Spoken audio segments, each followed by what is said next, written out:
인생의 목적과 방법이라는 제목으로 새벽 말씀을 전하겠습니다.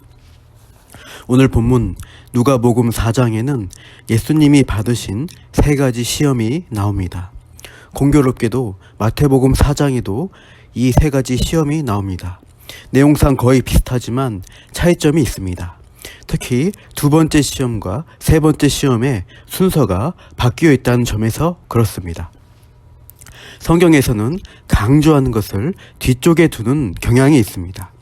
그러니까 세 가지 시험 중에서 마지막 세 번째에 위치시키는 것을 중요하게 여기고 강조한다는 것을 염두에 두시고 설명을 들으시면 되겠습니다. 마태복음에서 장소적으로 중요하게 여기는 곳은 산입니다. 마태복음 5장부터 7장까지 이어지는 예수님의 설교 말씀이 있는데 이것을 산상수훈이라고 하죠. 모세가 시내산에서 율법을 받은 것처럼 예수님도 산상에서 말씀을 주시는데 모세 율법을 뛰어넘는 천국의 가르침을 선포하시는 분이심을 강조하는 것입니다.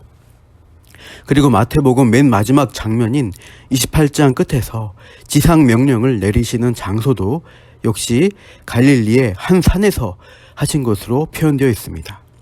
사역 초기에 산에서 말씀을 주셨고 사역 마무리 시점에서 주신 말씀도 산에서 주어진 것입니다. 이렇게 산을 강조하는 마태복음에서는 세 번째 시험의 장소도 산으로 강조됩니다. 마귀가 높은 산에 들어가서 천하 만국의 영광을 보여준 다음 자신에게 절하라고 하는 시험입니다. 사실 시간적 순서로 마태복음의 순서가 더 일치되는 것으로 보입니다. 그런데 누가복음에서는 두 번째와 세 번째 시험의 순서를 바꿉니다. 왜냐하면 마태복음에서 강조되는 장소는 예루살렘과 성전이기 때문입니다. 누가복음에서는 예수님 공생의 목적지인 예루살렘이 상당히 자주 언급이 됩니다. 예루살렘을 향하여 라고 하면서 예루살렘을 향한 여정을 강조하는데 그 여정이 누가복음 9장에서 19장에 이르기까지 총 11장에 걸쳐 많은 분량을 차지하고 있습니다. 그렇게 예루살렘을 향하고 그 중심에 있는 성전을 정화시키는, 완성시키는 목적을 가지고서 예수님이 나아가시는 모습을 강조합니다.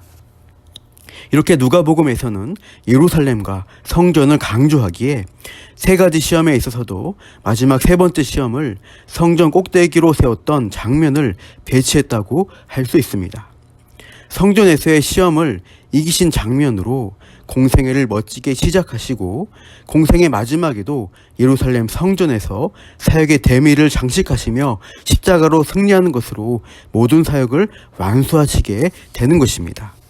또한 세례와 시험을 바로 연결시킨 마태복음과 달리 누가복음에서는 세례와 시험 사이에 예수님의 족보 단락을 배치했습니다. 어제 살펴보신 대로 예수님의 기원이 어디까지 올라가나요?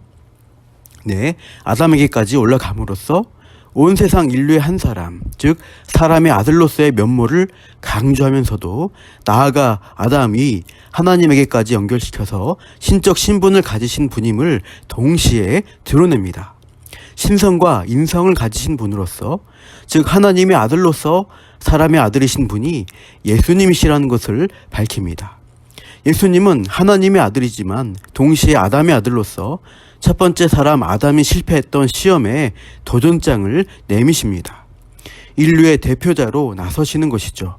한 인간으로서 하나님을 온전히 믿고 순종하는지를 보여주시려고 친히 시험 받으시는 겁니다. 그런데 사탄은 예수님이 하나님의 아들이신 전만을 집요하게 물고 늘어집니다. 즉 신적 아들로서의 권한을 오용하라고 계속 부추기는 것이죠. 네가 만일 하나님의 아들이어든 이 돌들에게 명하여 떡이 되게 하라. 네가 만일 하나님의 아들이어든 성전 꼭대기에서 뛰어내리라. 예수님은 이런 시험들을 어떻게 통과해내셨는가를 하나씩 본문을 통해 살펴보겠습니다. 먼저 첫 번째 시험을 통해서 예수님은 사람은 무엇으로 사는가를 보여주셨습니다. 광야 40일은 출애굽 백성들이 광야에서 40년 동안 받은 시험을 떠올리게 합니다.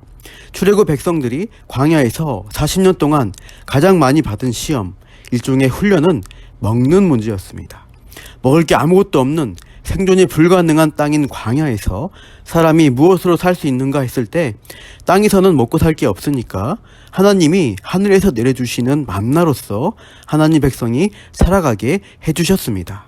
그런데 그게 그냥 아무 때나 막 만나가 내려서 먹는 게 아니라 질서와 규율 가운데 먹게 하셨습니다. 매일 아침 서리처럼 내리는데 각 가족이 먹을 만큼만 취해야 했습니다. 욕심을 부려서 과하게 모아두었다가 남겨놓으면 다음날 벌레가 끓고 냄새가 나서 버려야 했던 것이죠. 내일은 먹을 게 없을까봐 걱정, 근심, 노심초사하지 말고 내일도 일용할 만나를 내려주실 하나님을 믿고 그날에 필요한 만나를 거두기만 하면 된다는 믿음의 훈련을 한 것입니다. 또 토요일 안식일에는 만나가 내리지 않으니 전날 금요일에 2배의 분량을 거두어서 준비해 놓으면 이때에는 이튿날 안식일까지도 그 예비한 만나가 상하지 않도록 해주셨습니다. 이렇게 광야 40년 동안 먹는 훈련을 통해 하나님이 생명의 주관자이시고 공급자 되심을 믿도록 훈련하셨습니다. 그런데 40년을 날수로 쳐서 40일을 금식한 예수님께 사탄이 다가와 첫 번째 시험을 합니다. 누가복음 4장 3절 마귀가 이르되 네가 만일 하나님의 아들이여든 이 돌들에게 명하여 떡이 되게 하라. 지금 당장 배고프고 힘드니까 하나님의 아들이라는 신분으로서 가진 많은 능력을 사용해서 돌을 당장 떡으로 만들어 먹으라는 겁니다. 즉 하나님을 신뢰하고 기다리지 말고 당장 자기 힘과 능력으로 먹을 것을 마련하며 자기 살 길을 스스로 개척하고 살라는 겁니다. 하나님을 의지하지 말고 독립하라는 유혹입니다. 아담과 하와에게 했던 마귀의 시험이 그러했습니다. 스스로 하나님처럼 되어 하나님 없이 살 수 있는 존재가 되라고 하나님으로부터 독립하라고 꼬드겼던 것이죠. 두 번째 아담으로 오신 예수님께도 하나님을 신뢰하며 기다리지 말고 당장 독립하라고 했을 때 예수님은 마귀의 유혹을 이런지하에 거절합니다. 먹는 훈련을 통해 결국 사람이 생명의 근원 되시는 하나님을 믿고 의지해야 참 생명을 누릴 수 있음을 선포하십니다. 4절 예수께서 대답하시되 기록된 바 사람이 떡으로만 살 것이 아니라 했느니라. 마태복음 4장에 덧붙인 내용이 있습니다. 하나님의 입으로부터 나오는 모든 말씀으로 살 것이라. 예수님은 신명기 8장의 말씀을 인용하여 사탄의 시험을 물리칩니다. 40년 출애굽 광야 생활의 교훈처럼 하나님이 때에 맞게 일용할 양식을 공급하여 살게 하시며 궁극적으로는 단지 떡만 먹고 사는 존재가 아니라 만나가 예표하는 즉 하나님 말씀으로 진정 참 생명을 누리는 존재가 된다는 사실을 밝힙니다. 피조물인 인간은 선하신 하나님을 믿고 신뢰함으로 생명, 영생을 누리는 존재가 될 수 있음을 분명히 말씀하십니다. 사람은 하나님의 말씀으로 사는 존재입니다. 두 번째 시험은 사람이 무엇을 위하여 사는가에 대한 답을 줍니다. 5절, 6절 마귀가 또 예수를 이끌고 올라가서 순식간에 천하 만국을 보여줍니다. 6절 이 모든 권위와 그 영광을 내가 네게 주리라. 그렇게 약속할 수 있는 근거를 이렇게 제시하죠. 6절 하반절에 이것은 내게 넘겨준 것이므로 내가 원하는 자에게 주노라. 마귀는 천하 만국의 권위, 권세와 영광을 다 자기가 가진 것이므로 즉 내 소유이기 때문에 자신이 원하는 자에게 다 넘겨줄 수 있다고 단언합니다. 그러나 이것은 마귀의 간교한 속임수입니다. 정말 천하 만국의 권세와 영광이 마귀의 소유인가요? 아닙니다. 계시록 13장에 보면 용의 모습으로 등장한 마귀가 바다에서 나온 짐승에게 능력과 보좌와 권세를 주었다고 합니다. 마귀는 이 지상에 출현하는 인간 나라의 권력자들에게 권세와 능력을 주기도 합니다. 또 재앙과 화를 초래하기도 하죠. 욥의 시험에도 마귀가 관여하는 것이죠. 이렇게 마귀가 인간사에 직접적으로 개입한 경우가 있는 게 사실이지만 그 마귀의 활동과 권세에는 분명한 전제가 있습니다. 무엇이냐? 하나님의 허락 하에서만 마귀의 활동이 이루어진다는 사실입니다. 하나님이 허락하는 범위에서만 욥의 고난과 시련이 주어지죠. 국가의 흥망성쇠와 개인의 생사화복을 주장하시는 이는 마귀가 아니라 결국 하나님이십니다. 하나님이 만물의 주권자이십니다. 하나님의 허용하는 한도 내에서 마귀는 그 악한 의도대로 천하를 꿰어 하나님께 반역을 일으키기도 하고 재난과 재앙을 일으키는 것이죠. 그러나 참새 한 마리도 하나님의 허락 없이 떨어지지 않는다고 성경은 분명히 말씀합니다. 이렇게 마귀의 능력과 권세가 제한되어 있음에도 불구하고 본문에서 마귀는 자신이 마치 천하 만국의 주인인 것처럼 말합니다. 자기가 만물을 다스리는 하나님인 것처럼 행세합니다. 그래서 두 번째 시험에서 예수님께 요구하는 게 뭡니까? 7절에 그러므로 네가 만일 내게 절하면 다 네 것이 되리라. 온전한 경배를 받기를 요구합니다. 마귀 자신을 하나님으로 경배하라는 시험입니다. 하나님으로 나를 경배해주면 내가 모든 영광, 권세, 재물을 다 줄 것처럼 약속하지요. 그러나 그것은 거짓말입니다. 마귀가 만물의 주인이 아니기 때문입니다. 마귀는 왕이 찬탈자에 불과합니다. 허세만 가득한 거짓말쟁이 사기꾼이죠. 예수님은 단칼에 역시 말씀으로써 마귀의 유혹을 물리치십니다. 8절 예수께서 대답하여 이르시되 기록된 바 주 너의 하나님께 경배하고 다만 그를 섬기라 하였느니라. 사람이 무엇을 목적으로 살아가야 하는가? 사람의 존재 목적은 자기에게 있지 않습니다. 사탄이 유혹하고 사탄 자신이 되고 싶은 그것처럼 자기가 왕처럼 되고 하나님처럼 되어 경배받고자 하는 것이 인생의 목적이 되어서는 안 됩니다. 웨스트민스터 서열의 일문답이 밝히는 것처럼 사람의 제일 되는 목적은 하나님을 영화롭게 하고 하나님을 영원토록 즐거워하는 것에 있습니다. 창조주이신 하나님을 그 하나님께 경배하고 그 하나님을 섬기는데 인간의 목적이 있습니다. 하나님을 참으로 예배하고 그분의 영광 안에서 즐거움을 누리는 것이 피조물된 우리가 누릴 수 있는 최상의 목적입니다. 사랑하는 성도 여러분, 사람이 무엇을 위해 살아가는가? 이 질문에 대한 답을 잘 기억하십시오. 사람은 하나님께 경배하며 그분의 영광을 위해 사는 것임을 꼭 기억하시고 예배 자리에서 우리 삶의 존재 목적을 잘 누리시기를 축복합니다. 세 번째 시험은 사람이 어떻게 사는가의 문제입니다.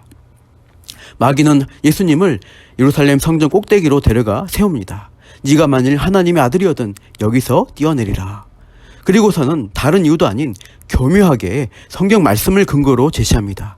10절 11절 기록되었을 때 하나님이 너를 위하여 그 사자들을 명하사 너를 지키게 하시리라 하였고 또한 그들이 손으로 너를 받들어 내 발이 돌에 부딪히지 않게 하시리라 하였느니라. 하나님 말씀에 보호하시겠다는 약속이 이렇게 있지 않느냐.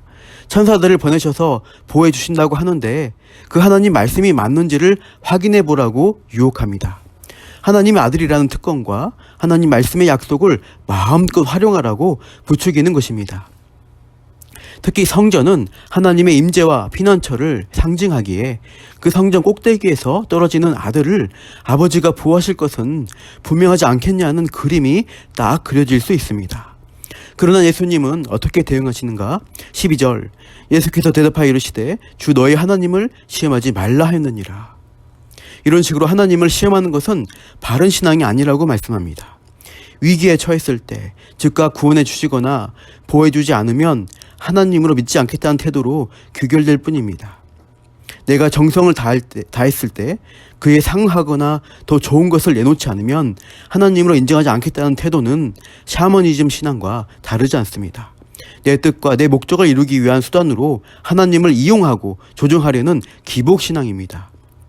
결국 하나님과 거래하려는 불신앙에 불과합니다. 우리가 살아가야 하는 삶의 방법은 무엇이 되어야 할까요? 기도와 약속을 빌미로 해서 하나님을 이용하려는 처세술의 방법은 안 될 것입니다. 하나님이 수단과 방법의 수준으로 전락되어서는 안 됩니다. 오히려 하나님이 나를 통하여 내 인생을 사용하셔서 어떤 일을 이루실 것인가를 기대하며 순종의 자세로 나아가야 하겠습니다. 하나님, 내 인생을 하나님 뜻대로 하나님 나라의 도구로 사용하셔서 따르겠나이다. 이러한 자세로 내 인생을 맡겨드려야 합니다. 마지막 세 번째 시험에서 마귀는 예수님의 신적 특권을 마음껏 이용해서 고난과 위기를 겪지 않고 인정과 칭송받으며 살아가라고 유혹합니다. 그러나 예수님은 신적 권한을 오용하지 않으시고 십자가를 져야 할 한 인간으로서 묵묵히 종의 길을 가는 것으로서 시험을 물리치십니다. 이렇게 우리도 하나님이 인도하시는 인생의 길을 묵묵히 순종하며 따라가야 합니다. 그 믿음으로 살아갈 때 결국 하나님이 최선의 선을 이루셨다는 고백과 간증을 할 수 있겠습니다. 성도 여러분, 오늘도 마귀와 세상 시험이 가득한 이 땅을 우리는 살아가야 합니다. 우린 시험에 약하여 넘어질지라도 시험을 이기신 예수님을 내 중심에 모시고 승리하신 예수님의 도우심으로 끝까지 하나님을 믿고 신뢰하며 살아가시기를 축복합니다. 하나님을 경배하며 섬기는 것을 최고의 목적으로 삼아 하나님 말씀을 영의 양식으로 먹고 내 인생을 하나님 나라의 도구로 써달라고 맡겨드리는 믿음으로 승리하시기를 축복합니다. 기도하겠습니다. 하나님 아버지, 우리는 연약하여 마귀와 세상이 주는 시험에 넘어지기 쉽습니다. 그러나 그 시험을 다 이기시고 온전히 순종하여 하나님 나라의 의를 이루어주신 예수님을 붙들고 우리도 승리하기를 원합니다. 우리 인생의 목적과 방법을 다 선하신 하나님 뜻에 온전히 맡기며 살아갈 용기와 믿음을 주옵소서. 오늘도 그렇게 인도하실 것을 기대하며 이 모든 말씀 예수님의 이름으로 기도합니다. 아멘.